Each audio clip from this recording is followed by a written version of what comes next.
কাঠিগুলো রান্না করবো। এই যে ঢাকের কাঠিগুলো আমি সব কালকে রাত্রে খোসা ছাড়িয়ে রেখে দিয়েছি। এবার একটু ভাপ দিয়ে নেবো এটা। আর এই যে 2টো শুকনো লঙ্কা, 3টে কাঁচা লঙ্কা, 7-8 কোয়া রসুন, আর এতে একটু পেঁয়াজ। আমি কিন্তু এতে কালো জিরে দেবো না, কালো জিরে দেয় অনেকে, কিন্তু আমি আজকে এটাতে কোনো কালো জিরে দেবো না। এটা দিয়ে আমি একটু এটা ভাপ দিয়ে নেব। তারপরে এগুলোর সাথে এগুলো মিক্সি ভাপ দিয়ে জলটা ফেলে নিয়ে তারপরে সব মিক্সিতে পেস্ট করে তারপরে কড়াইতে নাড়বো। এই ভাপ দেওয়ার সময় একটু নুন হলুদ দিয়ে দেবো জলের মধ্যে। দেখুন জল দিয়ে দিলাম, একটু নুন আর একটু হলুদের মধ্যে, এই যে নুন দিলাম, এবার একটু হলুদ দিয়ে দিলাম, দিয়ে এবার একটু নেড়ে দেবো।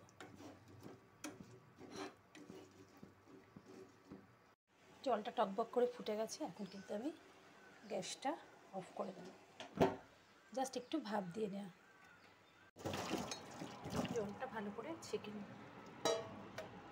এবার এটা আমি ভালো করে ঠান্ডা করে নিয়ে তারপরে এই যে মিক্সির বাটির মধ্যে দিয়ে দেবো। এই মিক্সি বাটির মধ্যে নিয়ে নেব, তার সাথে এইগুলো সব একসাথে মিক্সি বাটিতে দিয়ে দেবো।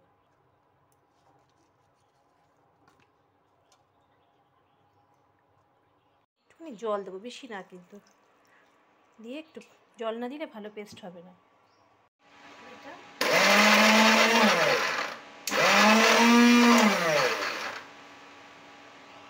একদম একটা স্মুথ পেস্ট তৈরি করে নিয়েছি, একটু কিন্তু ছিবড়ে বা আস্তে আস্তে নেই। কড়াই দেখো আমি খুব ভালো করে গরম করে নিয়েছি। এবার 2 টেবিল চামচের মতো সর্ষের তেল দিয়ে দেবো। রিফাইন তেল দিয়েও তোমরা করতে পারো, কিন্তু আমি এখানে 2 টেবিল চামচ সর্ষের তেল দিলাম। দেখো তেল থেকে কিভাবে ধোয়া উঠছে। এবার কিন্তু আমি ওই পেস্টটা দিয়ে দেবো। আর দেওয়ার সময় আমি গ্যাসটা একটু কমিয়ে নেব।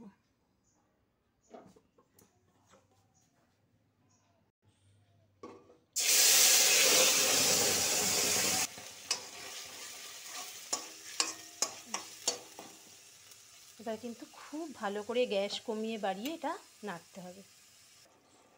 আমি সিদ্ধ করার সময় একটু মানে ভাপ দেওয়ার সময় একটু নুন হলুদ দিয়েছিলাম, এখন একটু দেখো অল্প পরিমাণে একটু হলুদ দিয়ে দিলাম আর একটু নুন দিয়ে দিলাম। এই নুন এবং হলুদটা কিন্তু তোমাদের পরিমাণ মতো দিতে হবে, অবশ্যই টেস্ট করে ওটা দেখে নেবে, দেখে নিয়ে তারপর নুন হলুদটা দিতে হবে। এবার কিন্তু আমি গ্যাসটা বাড়িয়ে দিয়েছি, গ্যাসটা একটু কমিয়ে দিয়েছিলাম, এবার কিন্তু একটু বাড়িয়ে দিলাম। বাড়িয়ে দিয়ে এই যে জলো জলো ভাবটা যে আছে এটা কিন্তু একদম সম্পূর্ণ চলে যেতে হবে।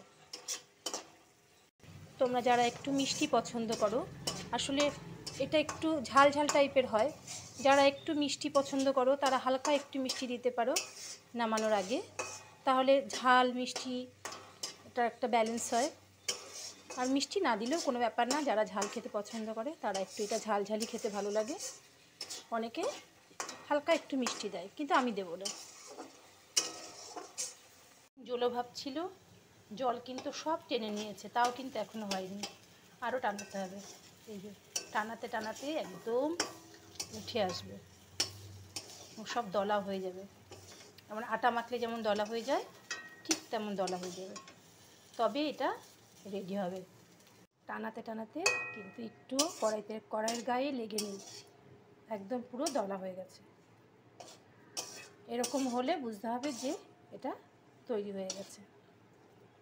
ঢাকের কাঠি গরম ভাতে প্রথম পাতে খাবার জন্য একেবারে রেডি। ঢাকের কাঠি বাটা, ঢাকের কাঠি কিন্তু দেখো একদম খাবার জন্য রেডি।